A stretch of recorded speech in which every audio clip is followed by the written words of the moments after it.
Hello friends, ഏവർക്കും വിൻസ്പെയറിൻ്റെ SCRT ക്ലാസ്സിലേക്ക് സ്വാഗതം. നമ്മളിന്ന് ഫിസിക്സിലെ ഒരു പാഠഭാഗമാണ് ഡിസ്കസ് ചെയ്യാൻ പോകുന്നത്. 5ാം ക്ലാസ്സിലെ പാഠഭാഗമാണ്, ചെറിയ പാഠഭാഗങ്ങളാണ്. അതുകൊണ്ട് നമുക്ക് പെട്ടെന്ന് ഡിസ്കസ് ചെയ്യാം. വലിയ ക്ലാസ്സുകളിലേക്ക് പോകുമ്പോൾ ഒത്തിരി കാര്യങ്ങളിലേക്ക് നമുക്കെത്താം.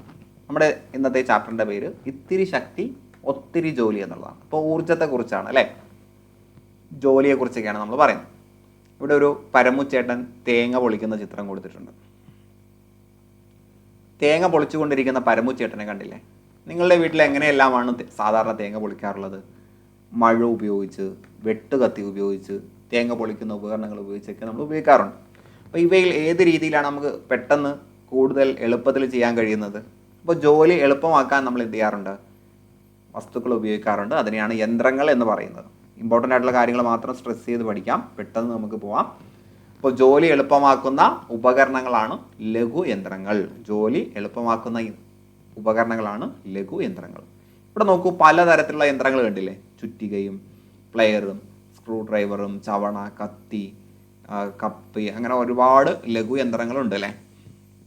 സോ ഇതൊക്കെ എങ്ങനെയാണ് നമ്മുടെ ജോലി എളുപ്പമാക്കുന്നത് അല്ലേ? ഇവിടെ ആണി എളുപ്പത്തിൽ വലിച്ചൂരാൻ, ഇവിടെ നമുക്ക് നെട്ടൊക്കെ ടൈറ്റ് ചെയ്യാനും ഊരാനൊക്കെ സഹായിക്കുന്നത്, വലിച്ചിളക്കാൻ സഹായിക്കുന്നത് അല്ലേ?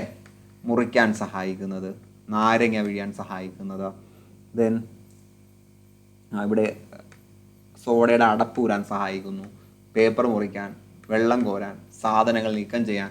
അപ്പോൾ ഇങ്ങനെ പല സഹായങ്ങളും ചെയ്യുന്ന യന്ത്രങ്ങൾ ഇവിടെ കൊടുത്തിട്ടുണ്ട്. ഇനി സീസോയിൽ കുട്ടികൾ ആടുന്നത് ശ്രദ്ധിക്കൂ. സീസോ കണ്ടോ? ഇവിടെ ഒരു കുട്ടി താഴേക്ക് പോകുന്നു, ഇവിടെ 2 കുട്ടികളും സെയിം ആയിട്ട് ഇരിക്കുന്നു, ഇവിടെ മറ്റൊരു കുട്ടി മുകളിലേക്ക് പോകുന്നു. അപ്പോൾ ഇവിടെ എല്ലാം ഇരിക്കുന്ന സ്ഥാനത്തിൽ വ്യത്യാസമുണ്ട്. നിങ്ങൾ നോക്കുന്ന സമയത്ത് കണ്ടോ, ഇരിക്കുന്ന സ്ഥാനത്തിൽ വ്യത്യാസമുണ്ട്. ഈ കുട്ടി ഇത്ര ഡിസ്റ്റൻസിലാണ് ഇരിക്കുന്നത്, ഇവിടെ നോക്കുമ്പോൾ രണ്ടുപേരും ഒരേ ഡിസ്റ്റൻസിലാണ്. ഇവിടെ കുട്ടി ചെറുതാണ് എങ്കിലും ഈ കുട്ടി കുറേ അറ്റത്തിരിക്കുന്നു, മുതിർന്ന കുട്ടി ഈ ഒരു സെൻറ്റർ പോയിന്റിൻ്റെ അടുത്തോട്ടിരിക്കുന്നു. അപ്പോൾ ചെറിയ കുട്ടിയാണ് താഴ്ന്നു വന്നിരിക്കുന്നത്. ഒന്നാമത്തെ സീസോയിൽ വലിയ കുട്ടി നിഷ്പ്രയാസം ചെറിയ കുട്ടിയെ പൊക്കി നിർത്തിയിരിക്കുന്നു. കാരണം വലിയ കുട്ടികൾക്ക് ചെറിയ കുട്ടികളെ നിഷ്പ്രയാസം ഉയർത്തുന്നതുകൊണ്ട് കുഴപ്പമില്ല. എന്നാൽ രണ്ടാമത്തെ സീസോയിൽ 2 കുട്ടികളും തുലനം ചെയ്ത് നിൽക്കുന്നു. കാരണം അവരെ തുല്യ ദൂരത്ത് ഏകദേശം തുല്യ ഭാരമാണ് ഉള്ളത്. എന്നാൽ മൂന്നാമത്തേൽ നോക്കിയാൽ ചെറിയ കുട്ടിയാണ് നിഷ്പ്രയാസം വലിയ കുട്ടിയെ ഉയർത്തിയിരിക്കുന്നത്. അത് അവർ ഇരിക്കുന്ന ആ പൊസിഷനുമായിട്ട് ബന്ധപ്പെട്ടാണ് വന്നിരിക്കുന്നത് അല്ലേ? സോ നമുക്കതിൻ്റെ കാരണത്തിലേക്ക് നോക്കാം. സീസോ ചലിക്കാൻ ആധാരമാക്കുന്ന കുറ്റിയും കുട്ടി ഇരിക്കുന്ന സ്ഥാനവും നിരീക്ഷിച്ച് ഇതിൻ്റെ കാരണം കണ്ടെത്താനാണ്. നമുക്ക് കാരണം കണ്ടെത്തേണ്ട ആവശ്യമില്ല, നമുക്ക് മനസ്സിലായിട്ടുണ്ട് അല്ലേ? വലിയ ഭാരങ്ങൾ ഉയർത്താനും അധ്വാനം ലഘൂകരിക്കാനും ബലമുള്ള ദണ്ഡുകൾ നാം ഉപയോഗപ്പെടുത്താറുണ്ട്. ഒരു നിശ്ചിത ബിന്ദുവിനെ ആധാരമാക്കി ചലിക്കാൻ ദണ്ഡിന് കഴിയുന്നത് കൊണ്ടാണ് ഇത് സാധ്യമാകുന്നത്. ഒരു വലിയ ദണ്ഡ്, ഇപ്പോൾ ഏതെങ്കിലും ഒരു പോയിന്റ് അടിസ്ഥാനമാക്കിയിട്ട് ഇതിന് ചലിക്കാൻ കഴിയുന്നു. അതുകൊണ്ട് നമുക്ക് ജോലി എളുപ്പമാകുന്നു. സോ ഒരു നിശ്ചിത ബിന്ദുവിനെ ആധാരമാക്കി ചലിക്കുന്ന ദൃഢദണ്ഡുകളാണ് ഉത്തോലകങ്ങൾ എന്ന് പറയാം. അപ്പോൾ ഒരു നിശ്ചിത ദണ്ഡ്, അപ്പോൾ ഒരു നിശ്ചിത ബിന്ദു, ഈ ബിന്ദു മധ്യത്തിലാകാം, അറ്റത്താകാം, എവിടെയുമാകാം. ഒരു നിശ്ചിത ബിന്ദുവിനെ ആധാരമാക്കി ചലിക്കുന്ന ദൃഢദണ്ഡുകളാണ് ഉത്തോലകങ്ങൾ. അപ്പോൾ സീസോയിൽ നടുക്ക് എന്തുണ്ട്? ഒരു ബിന്ദു ഉണ്ട്, അതിനെ ആധാരമാക്കിയാണ് പ്രവർത്തിക്കുന്നത്. അപ്പോൾ സീസോയും ഒരു ഉത്തോലകമാണ്. ജോലി ലഘൂകരിക്കാൻ കഴിയുന്നത് കൊണ്ടാണ് ഉത്തോലകങ്ങൾ ലഘുയന്ത്രങ്ങളാകുന്നത്. അപ്പോൾ ഇതിലൂടെ നമ്മുടെ ജോലി എളുപ്പമാവുന്നു അല്ലേ? അപ്പോൾ നമുക്കും വേണമെങ്കിൽ ഒരു സീസോ നിർമ്മിച്ച് നോക്കാം എന്ന് പറഞ്ഞ് അവിടെ കൊടുത്തിട്ടുണ്ട്. കണ്ടില്ലേ? ഒരു pencil, scale, then match box ഒക്കെ ഉപയോഗിച്ച് ഇവിടെ ഒരു സീസോ നിർമ്മിച്ച് കൊടുത്തിട്ടുണ്ട്. അതിൻ്റെ പ്രാക്ടിക്കൽ വശത്തിലേക്ക് പോകേണ്ട, നമുക്ക് തിയറിയിലേക്ക് വരാം. ഈ ഒരു ദണ്ഡുമായിട്ട് ബന്ധപ്പെട്ട്, ഉത്തോലകമായിട്ട് ബന്ധപ്പെട്ട് നമ്മൾ പഠിക്കേണ്ട 3 പോയിന്റാണ് ധാരം, യത്നം, രോധം. ധാരം, യത്നം, ദൂരം. പാറക്കല്ല് ഉപയോഗിച്ച് ഒരാൾ വലിയൊരു പാറക്കല്ല്, അതായത് ചെറിയ കല്ല് ഉണ്ടല്ലേ, ഈ ചെറിയ കല്ല് ഉപയോഗിച്ച്, പാരക്കോലാണ് കേട്ടോ, പാരക്കോല്. ഈ ഒരു പാരക്കോല് ഉപയോഗിച്ച് ഒരാൾ വലിയൊരു പാറക്കല്ല് ഉയർത്താൻ ശ്രമിക്കുകയാണ്. ചിത്രം കണ്ടില്ലേ? ഇവിടെ പാരക്കോല് ഒരു ഉത്തോലകമാണ്. കാരണം ഇവിടെ ഈ ഒരു ബിന്ദു അടിസ്ഥാനമാക്കിയാണ് ഇത് പ്രവർത്തിക്കുന്നത്. പാരക്കോൽ അതിന് താഴെ വെച്ചിരിക്കുന്ന ചെറിയ കല്ലിനെ ആധാരമാക്കി ചലിക്കുമ്പോഴാണ് വലിയ കല്ല് ഉയരുന്നത്. അപ്പോൾ ഉത്തോലകം ചലിക്കാൻ ആധാരമാക്കുന്ന ബിന്ദു ഉണ്ടല്ലോ, ആ ബിന്ദുവിനെ നമ്മൾ പറയുന്നു ധാരം, ഫാൽക്രം. അപ്പോൾ ഈ ഒരു ബിന്ദുവിനെയാണ് നമ്മൾ ആധാരം. അപ്പോൾ ഏതിനെ ആധാരമാക്കിയാണോ ചലിക്കുന്നത് അത് ധാരം. അപ്പോൾ ആധാരം, ആ മാറ്റിയിട്ട് ധാരം. നമ്മൾ എവിടെയാണ് ബലം പ്രയോഗിക്കുന്നത്? ഇവിടെയല്ലേ ഇയാൾ ബലം പ്രയോഗിക്കുന്നത്. സോ ബലം പ്രയോഗിച്ച് ഉയർത്തേണ്ട ഭാരം എവിടെയാണ് വെച്ചത്? ഇവിടെയാണ് നമുക്ക് ഉയർത്തേണ്ട സാധനം വെച്ചിരിക്കുന്നത്. സോ നാം പ്രയോഗിക്കുന്ന ബലത്തെ, യത്നം, എഫേർട്ട് അല്ലേ, നമ്മുടെ ശ്രമത്തിൻ്റെ മറ്റൊരു പദമാണ് യത്നം. അപ്പോൾ നമ്മൾ എവിടെയാണോ ബലം പ്രയോഗിക്കുന്നത് അത് യത്നമെന്നും, എന്തിനെയാണോ നമുക്ക് ഉയർത്താൻ ശ്രമിക്കേണ്ടത്, യത്നം ഉപയോഗിച്ച് നേരിടുന്ന പ്രതിരോധമാണ് രോധം അല്ലെ, ഇതിനെയാണ് നമുക്ക് ഉയർത്തേണ്ടത്. അപ്പോൾ ഇതാണ് രോധം. ബിന്ദു, ധാരം, ബലം കൊടുക്കുന്ന സ്ഥലം, യത്നം, എന്തിനാണോ ഉയർത്തേണ്ടത് അഥവാ നമ്മുടെ ബലത്തെ പ്രതിരോധിക്കുന്ന ഭാഗം ഏതാണോ അതാണ് രോധം. യത്നം, രോധം, ധാരം. അപ്പോൾ വലിയ കല്ലിൻ്റെ ഭാരം അനുഭവപ്പെടുന്ന സ്ഥാനത്താണ് രോധം. ഇനി ഒരു കത്രിക ഉപയോഗിച്ചൊക്കെ ഇത് ചെയ്തു നോക്കാൻ പറയുന്നുണ്ട്. നമുക്ക് സ്റ്റാപ്ലർ, ചവണ, കട്ടിംഗ് പ്ലെയർ, കത്രിക, പാക്കുവെട്ടി, നാരങ്ങാനക്കി, ഇങ്ങനെ പല സാധനങ്ങളും ഇവിടെ കൊടുത്തിട്ടുണ്ട്. ഇവിടെ സ്റ്റാപ്ലർ വരുന്ന സമയത്ത് നമ്മൾ ഇവിടെ ധാരം ഇവിടെയാണ് വരുന്നത്, ധാരം അല്ലേ, അതായത് അതിൻ്റെ കേന്ദ്രബിന്ദു ധാരം ഇവിടെ വരുന്നു, ഇവിടെ ധാരം ഇവിടെ വരുന്നു, ധാരം ഈ ഭാഗത്ത് വരുന്നു. അപ്പോൾ ഇവിടെ അറ്റത്ത് മധ്യത്തിലേക്ക് മാറി മാറി വരുന്നുണ്ട്. ഇവിടെ സെൻറ്ററിലാണ് വരുന്നത്, ഇവിടെ അറ്റത്താണ് വരുന്നത്, ഇവിടെയും അറ്റത്താണ്, മുൻവശത്ത്. അപ്പോൾ മുൻവശത്തും പിൻവശത്തൊക്കെ മാറി മാറി വരുന്നുണ്ട്. നമ്മൾ ബലം കൊടുക്കുന്നത് ഇവിടെയാണ്, നമ്മൾ ബലം കൊടുക്കുന്നത് ഇവിടെയാണ്, നമ്മൾ ബലം കൊടുക്കുന്നത് ഇവിടെ, ബലം കൊടുക്കുന്നത് ഇവിടെ, ബലം കൊടുക്കുന്നത് ഇവിടെ, ബലം കൊടുക്കുന്നത് ഇവിടെ. അഥവാ യത്നം വരുന്നത് പുറകിലാണ്. ഇനി രോധം വരുന്നത് ഈ ഭാഗത്താണ്, രോധം വരുന്നത് ഈ ഭാഗത്താണ്, ഈ ഭാഗത്താണ്, ഈ ഭാഗത്ത്, ഈ ഭാഗത്ത്, ഈ ഭാഗത്ത്. അപ്പോൾ രോധം, യത്നം, ധാരം ഇതിലൊക്കെ സ്ഥാന വ്യത്യാസം വരുന്നുണ്ട് അല്ലേ, സ്ഥാന വ്യത്യാസം വരുന്നുണ്ടെന്ന് മനസ്സിലാക്കുക. അതിൻ്റെ അടിസ്ഥാനത്തിൽ ഇത് ഒന്നാം ഘട്ടം, രണ്ടാം ഘട്ടം എന്നൊക്കെ പറയാറുണ്ട്. ഇനി സ്പൂണും ഒരു തോലകമാണ്, സ്പൂണും ഒരു തോലകമാണ്. ഞാൻ പറഞ്ഞതിൽ ചിലപ്പോൾ ചെറിയ എന്തെങ്കിലും വ്യത്യാസം ഉണ്ടാവും കേട്ടോ, നമ്മൾ സാധാരണ ഉപയോഗിക്കുന്ന അനുസരിച്ചാണ് നമ്മൾ പറയുന്നത്.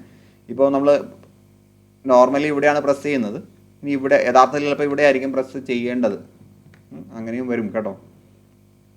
ഇവിടെയൊക്കെ പിന്നിലായിരിക്കും നമ്മൾ ചിലപ്പോൾ പ്രസ്, മധ്യത്തിൽ, പിന്നിലല്ല സെൻട്രലായിട്ട്, ഇവിടെയും സെൻട്രലൊക്കെ ആയിട്ടായിരിക്കും പ്രസ് ചെയ്യേണ്ടത്. ചെറിയൊരു വ്യത്യാസം അങ്ങോട്ടും ഇങ്ങോട്ടും വരും. നമുക്കെന്തായാലും അത് ഒന്നാം ഘട്ടം അല്ലെങ്കിൽ രണ്ടാം ഘട്ട ഉത്തോലകം എന്ന് പറഞ്ഞ് പഠിക്കുന്ന സമയത്ത് അത് കുറച്ചുകൂടി സ്പെസിഫൈ ചെയ്ത് പഠിക്കാം. ഇപ്പോൾ ജസ്റ്റ് ഒന്ന് മനസ്സിലാക്കുക, ധാരവും യത്നവും അതേപോലെ തന്നെ രോധവും തമ്മിൽ അങ്ങോട്ടും ഇങ്ങോട്ടും സ്ഥാന വ്യത്യാസങ്ങളുണ്ടാവും. എപ്പോഴും ധാരം മധ്യത്തിലല്ല വരുന്നതെന്ന് പഠിക്കാം. സ്പൂണും ഒരു ഉത്തോലകമാണ്. ഇവിടെ നോക്കൂ, ഈ ഒരു ക്യാൻ്റെ അടപ്പ് തുറക്കാൻ നമ്മൾ സ്പൂൺ ഉപയോഗിച്ചിട്ടുണ്ട്. സോ അതും ഒരു ഉത്തോലകമാണ്.